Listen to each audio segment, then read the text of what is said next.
welcome back to another United Nerve Reviews. Of course, we're back for more Last of Us. And of course, back again, as always, is my co-host, Joel. What's up, everybody? And of course, Marcelo as well. Hi everybody. Happy episode 3 Last of Us Day. This this was an episode for sure. We're gonna get into it, right? But everybody's been joking around. We came for zombie horror, gore, and infections and violence and action, and what we got this episode, guys, was some of the best love, story, character building that we've gotten in an hour and 20-ish minutes, right? It's one of the best love stories on TV. And I'm here for it, guys. This is good. I'm good with the deviation from the game for this. It gets a good pass for me. Yeah. Well, kind of like what Neil said when making Last of Us. Last of Us is a story about love and kind of the good and the bad sides of love. And of course, they had to give us the good kind in the way that we weren't expecting. And as of recording this on Tuesday night, I don't think the world has healed yet from the emotional stress that everybody went Yeah. through. I think after we're done with this podcast, I think I'm gonna put just this episode on for Emma, just to see how she feels about it. Like, no context. I'm just gonna throw her right into episode boy. 3. And So that's what's interesting. Before we really go heavy into spoilers, kind of thinking about it, they actually made this episode very perfect to just give to somebody. Mhm. Because in the beginning of this episode, like Joel and Ellie kind of give you a recap without giving you a recap of what's going on. And it's like the perfect amount of information to understand what the world that they're in. So maybe it'll be a perfect episode to show Emma. Who knows? Yeah, I know, absolutely. Yeah, this was, I mean, we're 3 episodes in. It's still so early to say, but probably top 3 favorite episodes of TV. I think just across the board, across everything, top 3 definitely. This was so well written. It was so emotional. I personally feel like they really they gave it all to really flesh out these characters, which again, well, should we get into spoilers just so I can kind of dive in, or what do you got to say? Before we get into spoilers, I wanna get Joel's non-spoiler reaction. Joel, have you recovered yet? How are you doing? I don't think I'll ever recover from this. It was so beautiful and so heart-wrenching. Yeah. Never recover. And like Marcelo, I texted you guys. I think it's one of the best things like up there right now. And if it keeps this pace, it's gonna be better than anything I've ever seen. Yeah, for sure. I guess before we get to spoilers, I just want to remind everybody, if you haven't watched episode 3 of HBO's The Last of Us, go watch it. Watch it right now. Is that important to go watch it? Yep. I mean, listen to us talk about it afterwards when you're done, but you really need to go see this episode before you listen to anybody talk about it. You need to kind of experience this raw. So with that being said, you've been warned. Spoilers ahead. The spoilers are now. Okay, so let's talk about it. Let's get into it, guys. Just really quick, go for it. This is exactly what I love about TV. It's just the ability to be able to flush characters out in pretty much any way that you can. In game, all we get from Bill and Frank is just these moments, like in game, you find notes and stuff like that about what happened. It's all super vague. You can make your own assumptions about it, but to actually live it is the best way to even personify Joel's own grief, right? This whole episode was about Frank and Bill, but it ended up being about how much pain and how much loss Joel is actually feeling, right? Like it just totally hit home at the end. Like it was crazy, guys. It was absolutely crazy. So to tee off of that, it didn't hit me until literally the next day that not only is Joel still trying to process losing Tess, but literally at this point has ended up losing everybody that he knew. Because Everybody.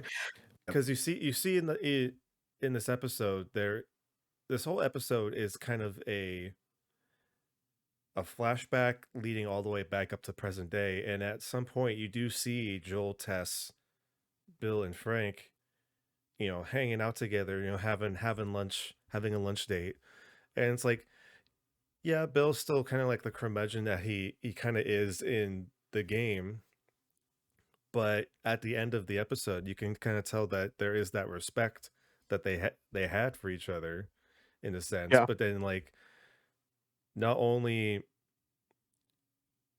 is the realization that that Bill and Frank are gone, but then also, you know, another reminder of how Joel has failed again.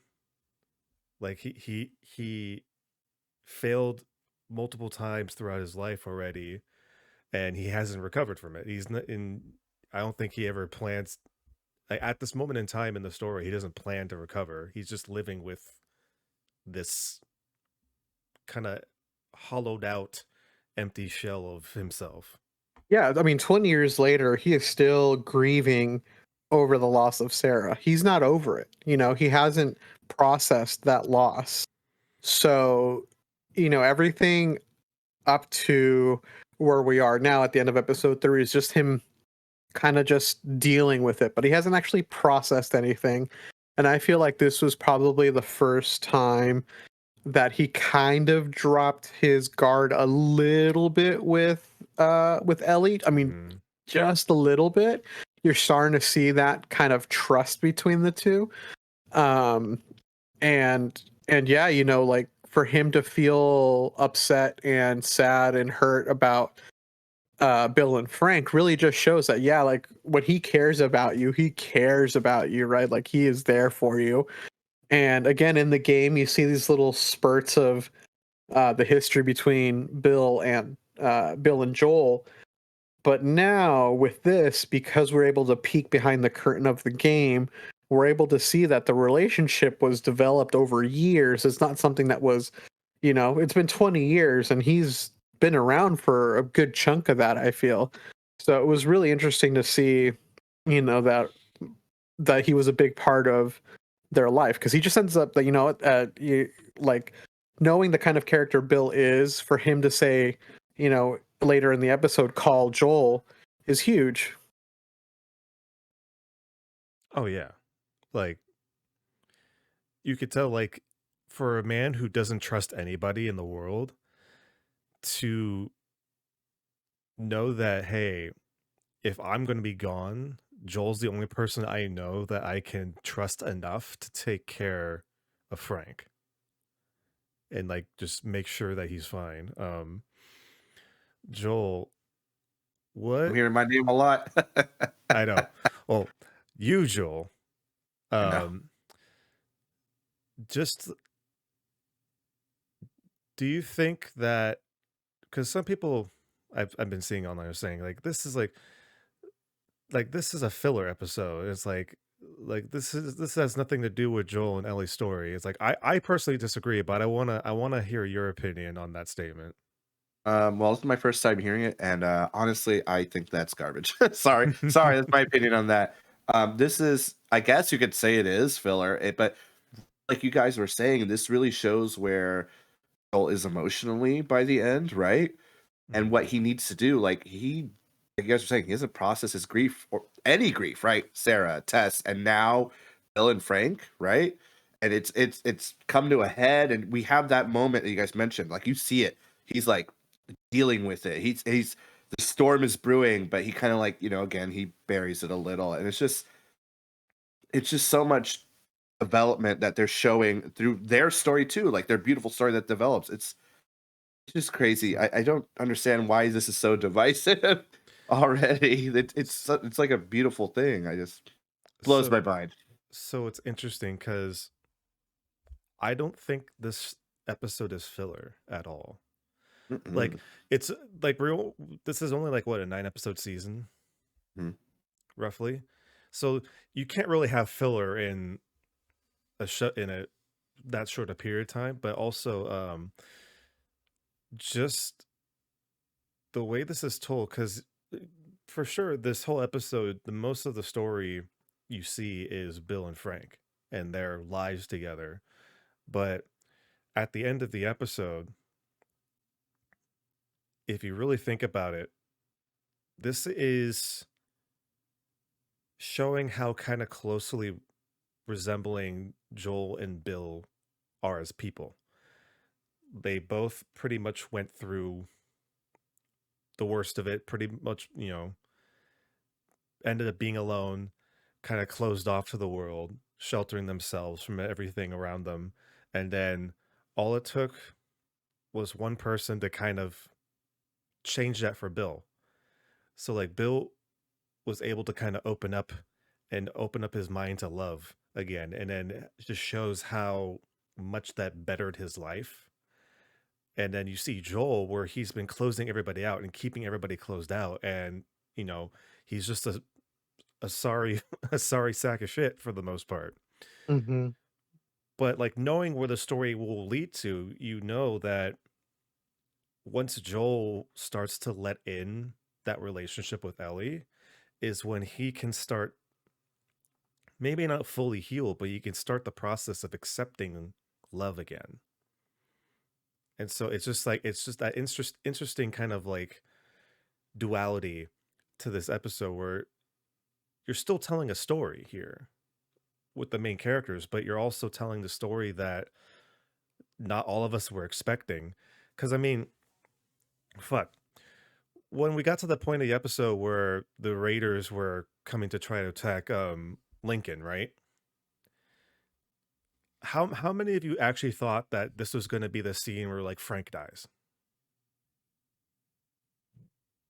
Yeah, I mean, it would have like from like a story like telling point of view, it would make sense for it to happen there, right? Like it would make sense for Frank to die as Bill is trying to protect him and his town from raiders. It makes sense, and it was interesting that it was kind of almost the other way around, right? Frank saves Bill, Yeah, um, and it just again it just leads to it just shows the amount of love that they have for each other as people, as partners.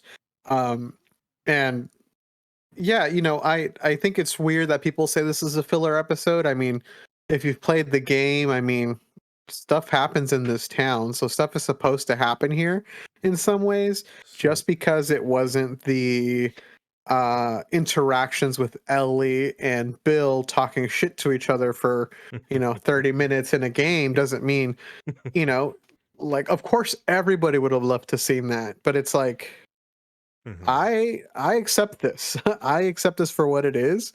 I'm happy with it, and I think it was necessary again to Right, show the vulnerability that Joel can have.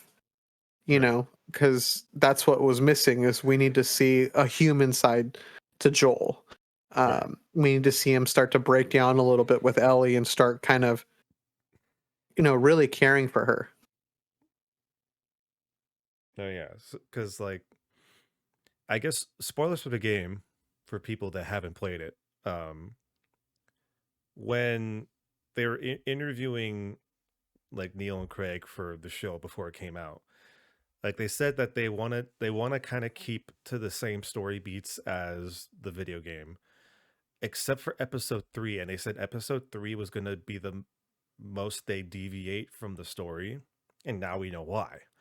Um to kind of give some clarity though, the differences in the video game, when you get to Lincoln, you kind of, you're kind of navigating through Bill's traps and then you end up meeting him and Bill's alone, right? He's just been there alone. Um, and like what some people I've heard saying is like, oh, I wish they kind of did some of the stuff from the game, you know, because you go to the school and that's where you meet the bloater for the first time. Of course, if you see the episode, that didn't happen. Um, Although in the trailers, you kind of see a tiny sneak peek of like what could be the bloater. So we're probably going to get it somewhere else instead of this episode, which is fine because you know you see bloaters often in the game, so it's not like we have to make the school like the first place we have to see it in the show. Um, Yeah, but and again, I mean that's just a video game trope to get you to the first boss of the game, right? Like that's kind of it's just to the give action in the lulls of the moment, you know. right. This Yeah. doesn't need that kind of like that kind of action for it to be entertaining and immersive. I just um yeah, so you know in the game you meet Bill, he's just such a like just up he's just so grouchy, right? And then you know he talks about Frank. But in the video game, Frank gets bit and he hangs himself because he doesn't want to turn into Yeah. one of the infected. And that's kind of where that ends. Bill is alone. He is who he is. You know, if you search through the game, you find the letter that essentially Frank was also just done living with Bill. You know, he kind of, I don't know Oh. if I don't know if it came off as like hatred for Bill, but it S- definitely was a huge shift from what we see here in this episode. So I kind of had to refresh my memory a little bit, and it's Hmm. actually now after watching this, it's actually more depressing than I remembered it being. Yeah, yeah. So you're right. Like after a while, Frank did get fucking like done. He was like done with like Bill's attitude and like view on life because like Bill was still like the fucking crotchety old like curmudgeon that we know him to be in the game. And so Frank was like, I'm done. You know, I'm leaving. And then of course, he I think he was gonna like take the battery or go find a battery to like get out of there. And then in the process he gets bit. And then basically, you know, he ends up hanging himself. And the way you find that out is because you go into a building and you find someone hanging there, and then Bill comes in and he's like, "Fuck, that's Frank." And then that's where you know Frank from. You know, that's it in the game. And then you have the letter that just basically is a heated letter towards Bill being like, "Fuck you, Bill." You know, it's like you wouldn't change your ways and I got tired of you, so I left you and all that kind of stuff. And it's just like Yeah, and in the it's game, Joel doesn't have a relationship with Frank, right? Only Bill. yeah. So he has no idea who Like Frank is as a person. Joel had no idea who Frank was because he was like, "Who the Right. fuck?" He's like, "Who the fuck's Frank?" And he's like, and then that's when Bill was like, "Frank was my partner," Mm-hmm. and he's like, no one will wear the shirt that fucking ugly." It's like, and it's like, fuck. But like now with the context of this like episode, it's so sad because after Bill and Frank meet and they have that like 3 years later, and the first thing you hear is like Frank saying, "Fuck you, Bill." Yeah. Like Yeah. literally, if you made it if you made it to be more like the game, that's when they would have separated. Mm-hmm. And then that's it. And then knowing what we would get after that, how fucking depressing is that? To know that Yeah. all of Like that could have 20, like ended. 17 years later. Yeah. Yeah. Yeah.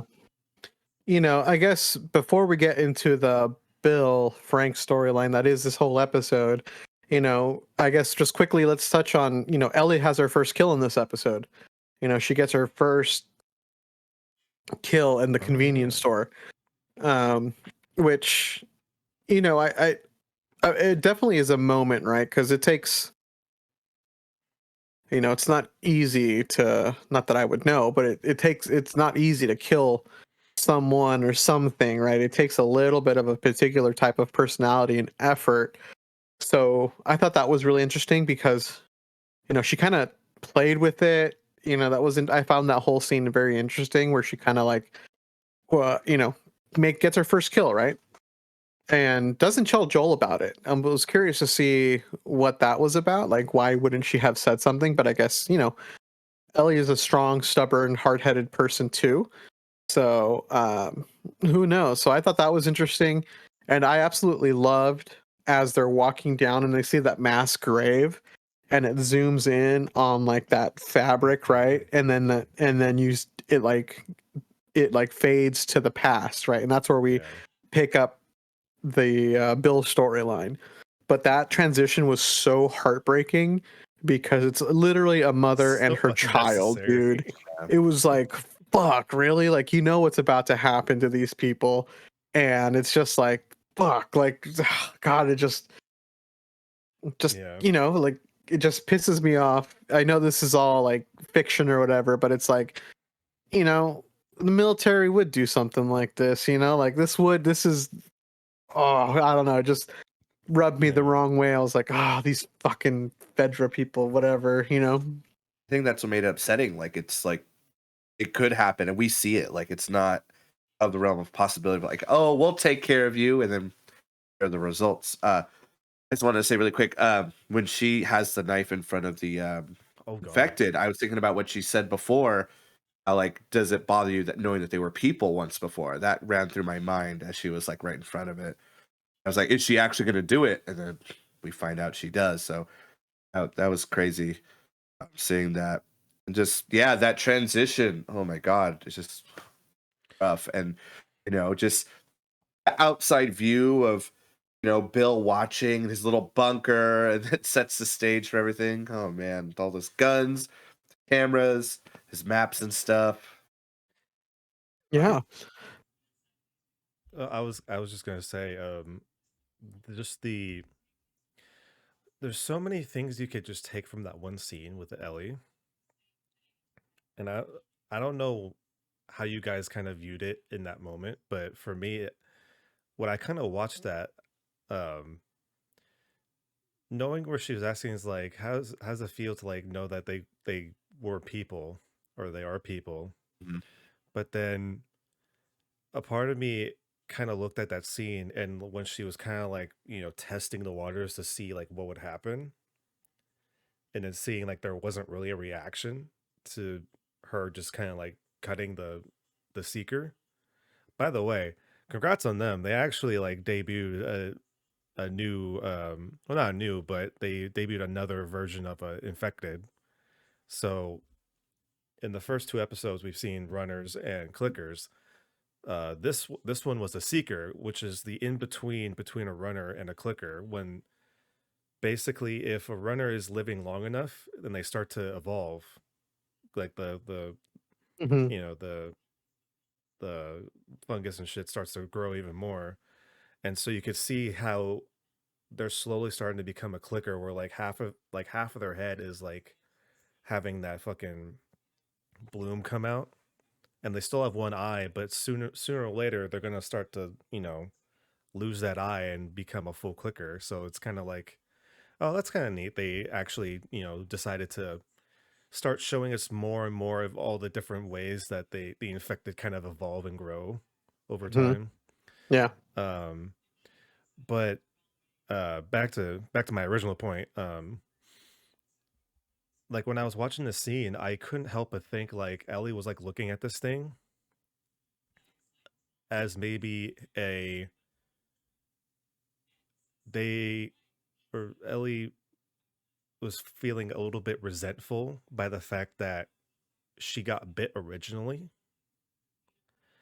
where it's like if it wasn't for the fact that I was careless that one time in the past and got bit the first time, none of this would be happening right now. Like Right. I wouldn't be on this road with a guy I don't care about.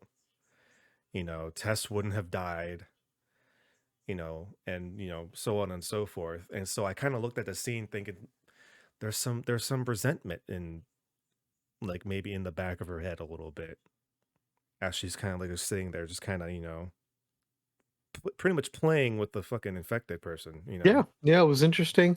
I also really loved the Mortal Kombat reference there that we got. Hey, I thought that was super cool.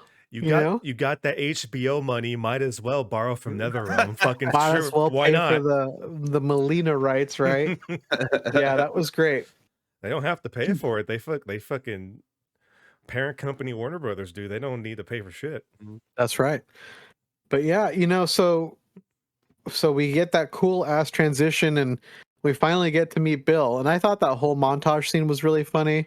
Just he was having a great time. Like he was built for an apocalypse, right? Oh yeah. Uh-huh. He's the perfect person to be in an apocalypse. Um, Stereotypical doomsday preparer. exactly, Yeah. exactly. So it's just so funny, because you were talking about that argument about 3 years later, Frank and Bill are arguing. He's talking like Frank's saying, oh, you think what was it like politicians are Nazis? And he's like, You they are all you Nazis. think the whole government's full of Nazis? Like they are Nazis. That was so great. It was just such No, great timing. no, and the response to that's like, it's like, yeah, now. um, gosh, they had these two characters had such great chemistry. The actors had such great Oh chemistry. god. Nick Off. I mean, we've all had some exposure to Nick Offerman from like Parks and Rec and other things that he's done. Oh yeah. And Murray this was Bartlett and Murray Bartlett. God damn, what a I know I saw he's this such a really good funny performer. meme about like the Parks and Rec crew having like the season of like amazing dramas because Adam Scott was in oh my gosh, the Severance. name Severance, yeah. And then oh my gosh, I'm totally blanking on everybody right now. Aubrey Plaza's in White Lotus. And now Nick Oh. Offerman's in The Last of Us, and it's like all these people are such great actors. They have such great range. They can Oh take wait. on more dramatic roles. Yeah, the actor who plays Frank is actually in the first season of He is White in the Yeah, yeah, he's in the White Lotus too. Murray Yeah.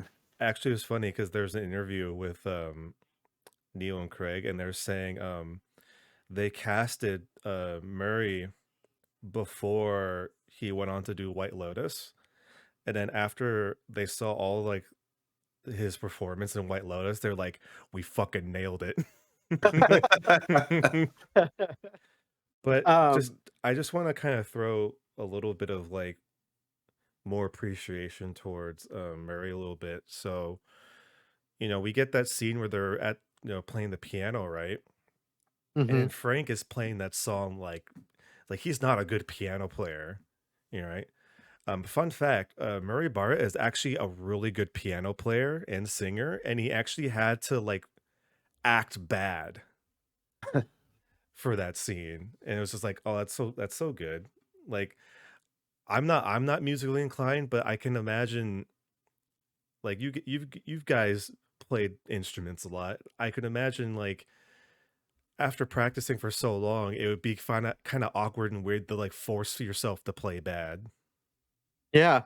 Uh, okay, so let me ask you guys this: like, do you think he accepted Frank so easily into his life? Because he was lonely. Because I just feel like he just not that there's anything wrong with it, but he just agreed to help him out so quickly. Like, do you think it had to do with loneliness, or do you think he just felt something for him that he's like brings him home, he cooks him dinner, he lets him shower, he gives him clothes, like all this lead up. I thought was so interesting for somebody who was a doomsday prepper, right? He was ready for the apocalypse. He was ready to be a loner, but then this one person comes around, and then he's like, "No, I'm gonna let you shower in my shower. I'm gonna let you eat my food. I'm gonna, and then they just end up staying together for years. Years. Joel, I'll let you take this one first. I think loneliness is a factor, but I think because he was lonely and there was someone he did feel that connection, like he helped him out, he saw that he wasn't crazy, and then Frank was honest at first, right? He was like he didn't jump out of the hole like ready to tackle Bill or anything. You know, Yeah. they kind of figured it out. And, you know, we see like the awkward steps, you know, like Bill, like, is like, you know, like, you know, have certain feelings already because he hasn't seen someone in so long. I think it was just a good mix of the two. And it honestly felt So genuine. But I mean, Bill's not a dumb guy either. Like, he knows, you know, we see how smart he is in his prep. He goes out, you know, he's a generator, he sets up his perimeter. I think he knows, like, he needs someone else. Like, that loneliness is going to be detrimental. I think it was definitely a big factor for sure. What about you, Brian? so I think what you said is true. There could be a lot of factors. Just looking at Bill, you know, he was a doomsday prepper. He didn't like people. When everybody got carted off and he was alone in Lincoln, like he was excited.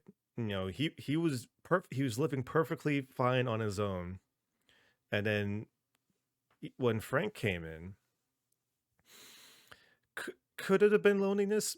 Possibly, you know, because everybody gets lonely at some point, especially when at that point Frank or Bill was living alone for 4 years already. Hmm. Um, but I genuinely think it was just like a shock where like yeah, it was probably his first like major interaction with somebody in a long time. Like who knows? He could have caught other people in traps before and dealt with it accordingly, whatever that may be. Um, but I think just like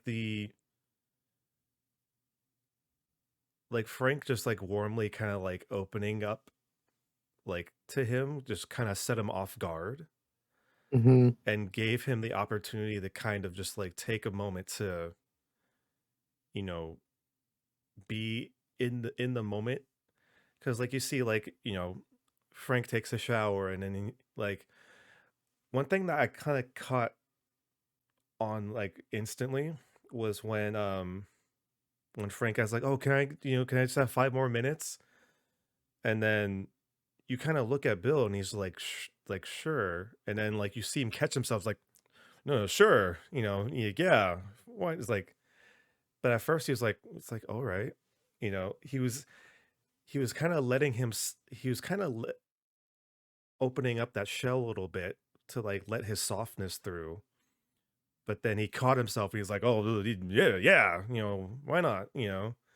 And then like going to dinner, you know, he prepared this dinner and, you know, he was kind of like, doing like the whole presentation and then being like, oh, you know, I'd probably be the last person you expect to do something like this. And then, you know, Frank was like, it's like, no, you seem like the person, you know, and just like saying, it's like, no, I think I could see you. And then so I think it was just a mixture of just Frank being able to have Bill open himself up, maybe to a side he didn't know or he forgot he had. Who knows? But it was fucking adorable. You know, Mhm. it was sweet. This whole episode is adorable. You know, cutting back to the end of their fight, right? They're fighting. You know, Frank's getting pent up. He hates being alone. You know, he wants to spruce up the town. And he talks about wanting friends and bringing friends over and how he's been chatting with a really nice woman over the radio. Yep.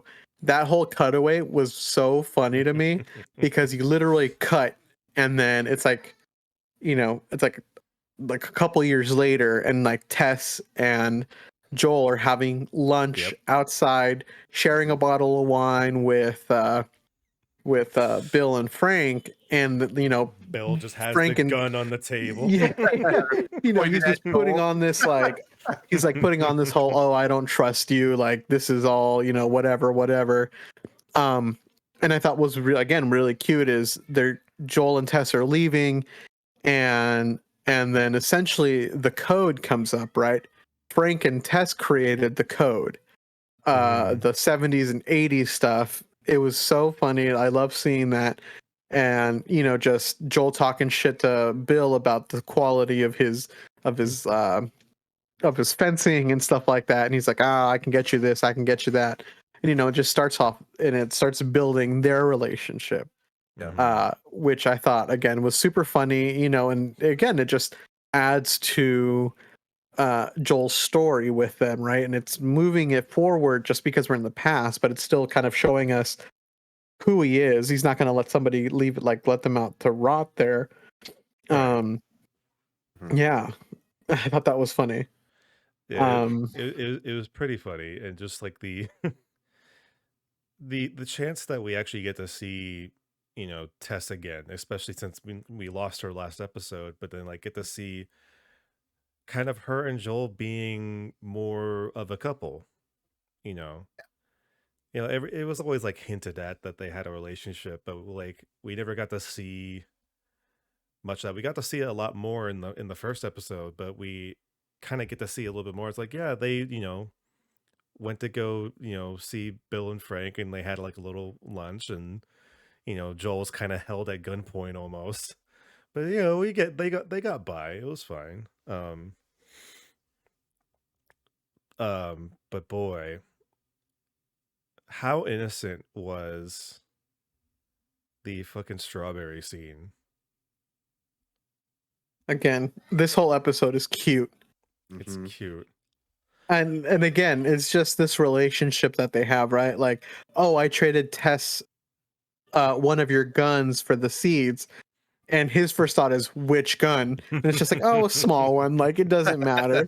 And it's just again, it's just so cute. It's like they're literally an old married couple up to this point. Like, and it's just so romantic. He planted these strawberries, and it's probably something they haven't had in who knows how long. And he took the time and effort to grow these for them and stuff like that. Mhm. And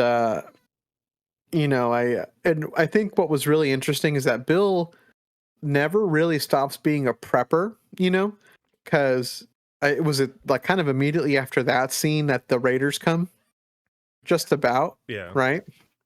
And I just got to say those booby traps were super cool. Like they trip the thing, the Wow. gas starts, and it starts like flamethrowing, Yeah. and he is just in the middle of the street just shooting. He's not taking any cover, and he's just Doesn't give he's a just fuck. there. He's just shooting at stuff. I thought that was A true that Call of was a Duty good player. action scene. Yeah, that was a good action scene for me.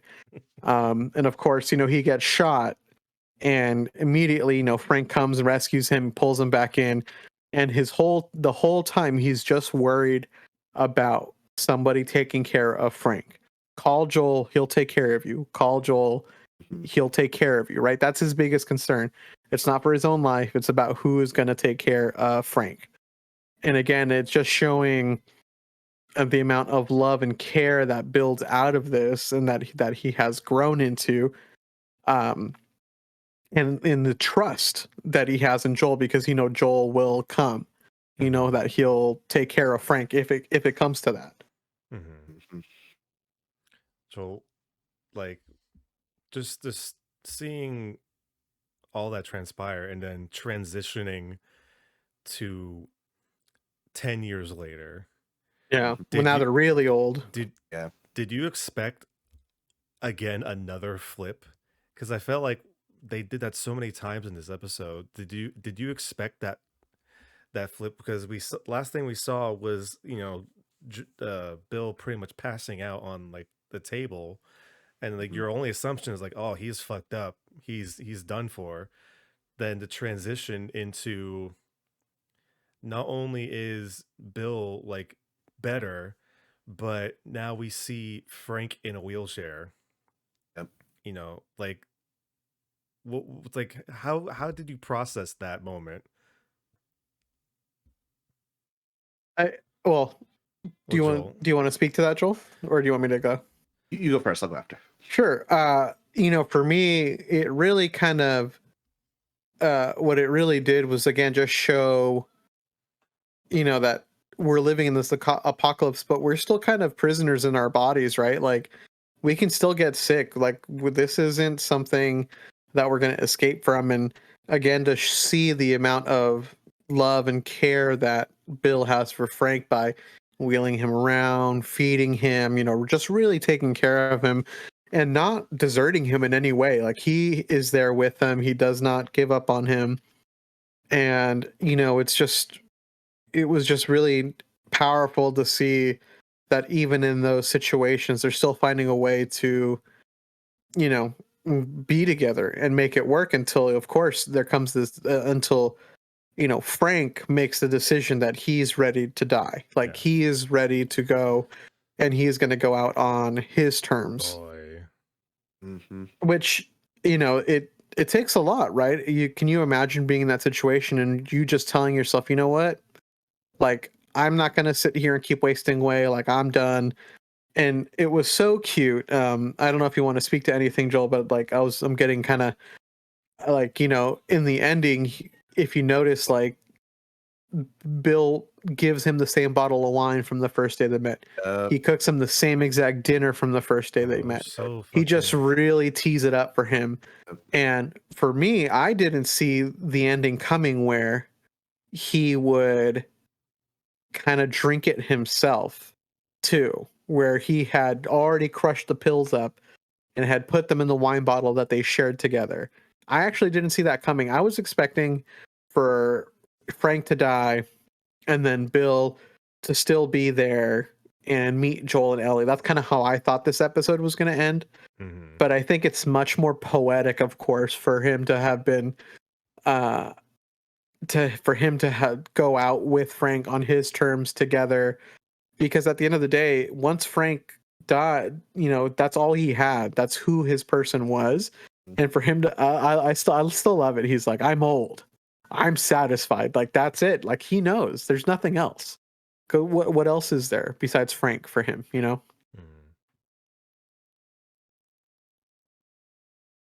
Yeah, it's just fuck. It's so heavy, so good, and just they go out on their own terms. I was lightweight worried that either he was gonna maybe go back on it or whatever, or he's they have that long pan before he drinks it. It's like, oh, is he gonna maybe say maybe another day. I was actually expecting them to take the drinks and then Joel and Ellie show up. Like, oh shit, they need their Oh, help and like they're about to that go day. out. Oh fuck. Yeah, but no, we get something much more, you know, uh, sort of final and kind of like poetic and stuff, and they just go out together and again they say they're satisfied. They recreate their first date. It's just so well done, and want to be together in the end, each other's arms, and both drink the wine enough to kill a horse. He says, right? So they're gonna go Mhm. out together. They wheel each other into the room. Then we see this little time jump too. It's like I wouldn't say not like a year, but there's time that's gone by. There's like It's Yeah, it's there's more it, there's play. it's there's a like it's couple like a months it's ish. like a month or two. Yeah, Yeah, you it's see very flowers recent are dead, actually. and you see Joel. He notices right away the flowers are not kept up. They go inside, just hesitance, and yeah, just that was just wow. Like I am at a loss for words. It's so powerful and like fuck, like Yeah, I mean, that was definitely the moment, especially after Ellie found the letter and read it, that Joel is finally at this place where he has lost everything. Like everything that was important to him, that he cared for, or up to that point, because he was genuinely concerned about where Frank and Bill were. Like he was like It's the concerned. Like last people he who knew. else? Right, exactly. He's like, oh, we know these people. This is a safe place. Like we know what we're gonna find here. And yeah, I mean, for him to have to go outside and like just like really kind That of let was that emotion out. Yeah. that yeah, was fucking it was almost powerful in its own right, just because like we seen him just like be this guy who's just like he muscles through it, but in a way he's like almost getting like claustrophobic, and he had to leave like the Mm-hmm. house for a second to kind of just like center himself again. And it's like you see he's cracking a little bit. Yeah. That tough exterior is not built to last anymore. Yeah, I mean, him having to hear these guns are for you to keep Tess safe. I mean, whoa, man, that's yeah. whew, that A, was a reminder of his failure. yeah, exactly. Um, and we finally get the truck, and well, if we know the game, we know what's next. We know what action scene what action sequence is coming up next in the game. But again, this episode was so well written, so well shot, so well acted. Like like, oh gosh, I don't know what else to look forward to, man. Like, I mean, besides the rest of the season, of course, but like, I just don't think we're gonna get I think we're just kind of gonna now we're gonna start rolling like full ahead action. There's just so much to cover now. Especially on the journey to go find Tommy, yeah, hmm gotta find Tommy. I know we get a big battle tank next episode. Yeah. I'm actually interested to see how they do that. Because that was a wild sequence too. Um I kind of want to just like give props to how they handled this episode, because in media in general, there's not often that we get such good examples of representation as far as like the LGBT uh community, because it's a very big stereotype for love stories for gay people to have something bad happen to them, and then when that said bad thing happens, usually the partner will kill themselves. And I actually had to like, you know, find some information, but there's a part of the scene when they're at the dinner table, right? And it's like the night of, the last day. Um, Bill says, this isn't the suicide play. And so when I first heard that, I was like, it's like, okay, it's like, what does that mean? And it turns out that's a reference to how old plays would use that MacGuffin, where there'd be two gay characters, one dies, and then the other one commits suicide because they can't live with the fact that, they have to be in this world, you know, knowing that their partner's dead, kind of thing.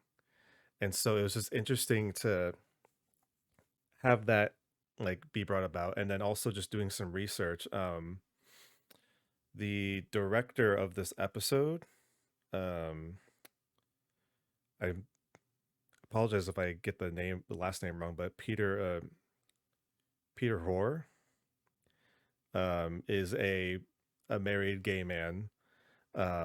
Also, Murray Bartlett, Frank, is also a married gay man, and I believe the editor, uh, correct me if I'm wrong, but also the editor is also gay as well. So it's like they made sure that the people who were like really in charge of how this episode went made sure to try to bring as much authenticity as possible to this episode. And I feel like the amount of effort that they put into actually like was good, because goddamn, this was like you said, Marcel, at the beginning of this was like probably the best thing on television, not just like for video game adaptations, not just for like pop culture TV shows, but just TV in general. This is a fantastic episode, like piece of television. Um, but yeah, like it's so wild to think this is only the third episode. Like this feels like it would be something that's nearing like the end of the series kind of Yep. deal. But like the fact that we have still so much journey to go, and I'll admit, before this episode, I was like, "Oh, Bill's funny for a period of time," and then afterwards, you kind of like, "All right, that was Bill."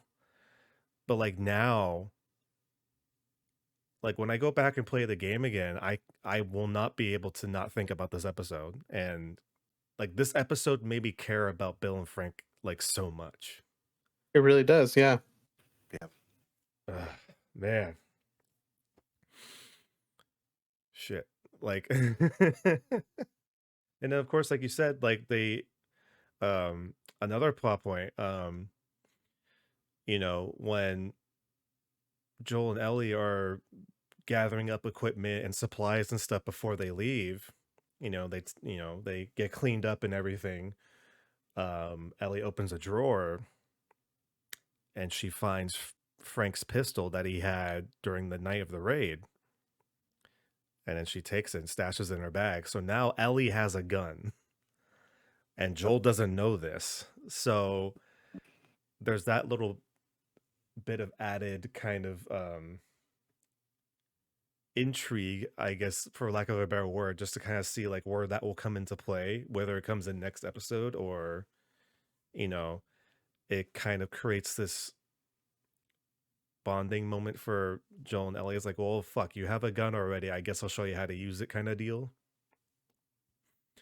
But the ending of this episode, I felt was just so perfect because, they start driving away.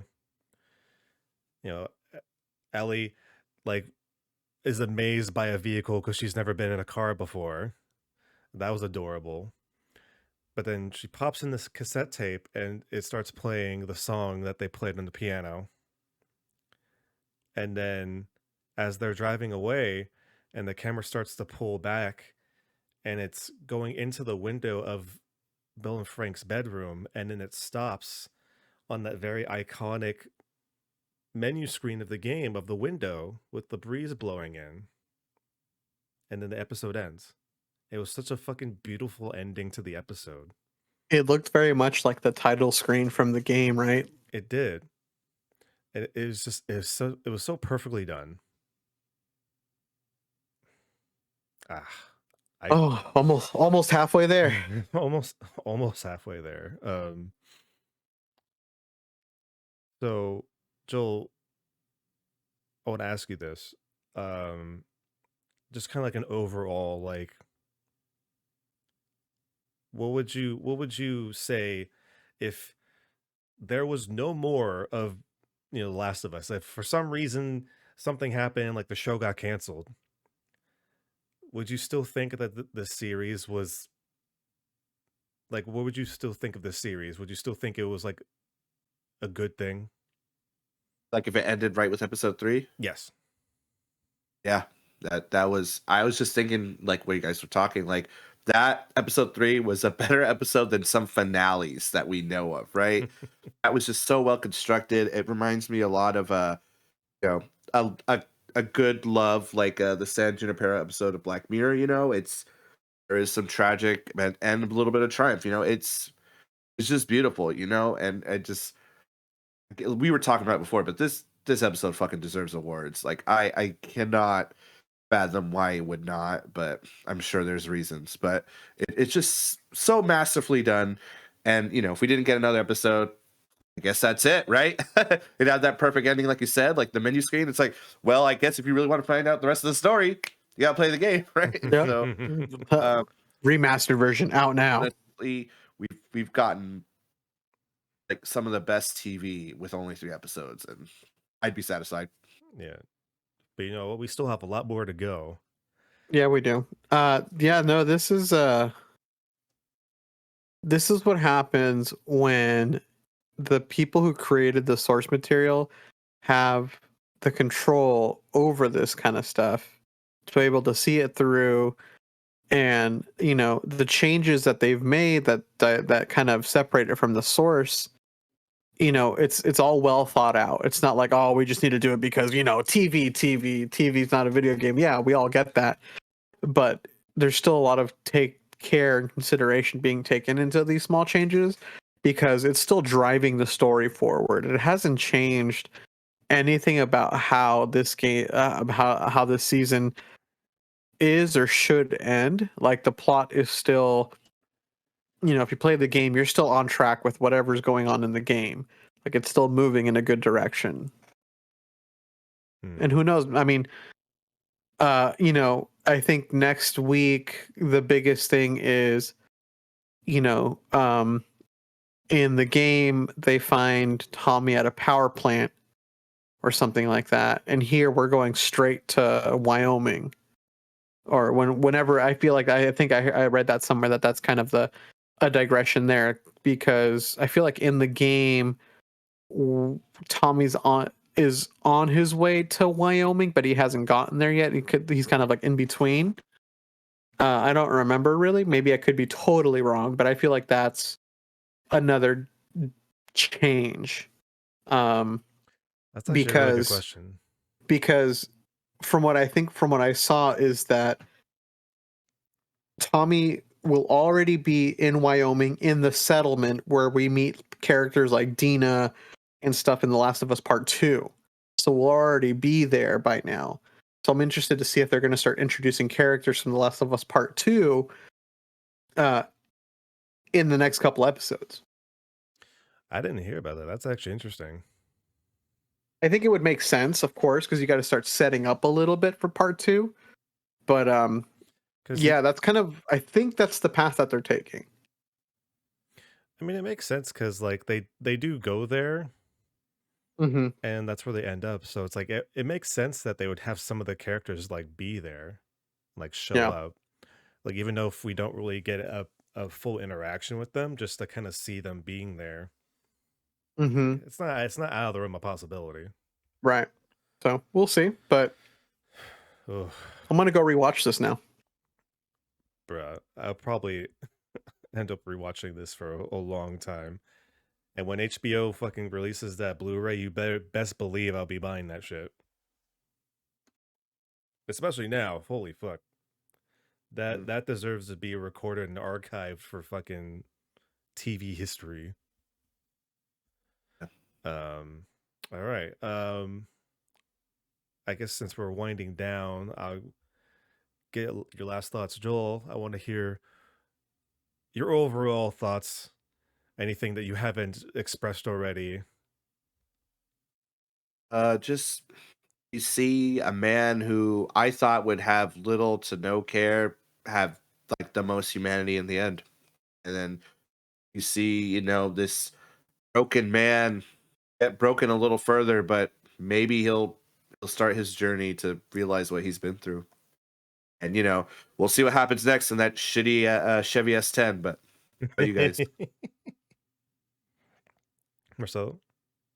No, yeah, this was again just like to Joel's point. This was a story about a character who we only touch briefly in this game, and he made it one of the most lovable and most memorable characters in this show that I think people will talk about for quite some time. I think I was really happy with this episode, and um, yeah, I think if you want, it's funny to say because it doesn't really dive into what the infected are. But if you want to show somebody a good episode of TV standalone, this is what I would pick. I think because it's not. It's a hard episode not to like want to say, hey, you need to watch this. Like, go watch it. Like, go watch it. Go enjoy it. And I really do hope that the people involved with the production of this episode get the recognition that they deserve. Fuck all those like people like review bombing on IMDb and stuff like that because it's all bullshit. This episode was great. Yeah. It's like I can understand that you would prefer other things than the other, but like still this is the perfect representation of what the message of Last of Us is, where it's a story about love. You see the beauty and you see the basically the ugly side of love, and we got to see the beautiful side in this episode, which means Yeah. we're probably gearing up to see a whole lot of ugliness Yeah, coming up. this is the last of that. This is definitely the last of what. This is definitely the last of this like bright and shiny and happy uh content that we'll be getting because it just gets so dark from here on out. Mm, It gets fucking wild.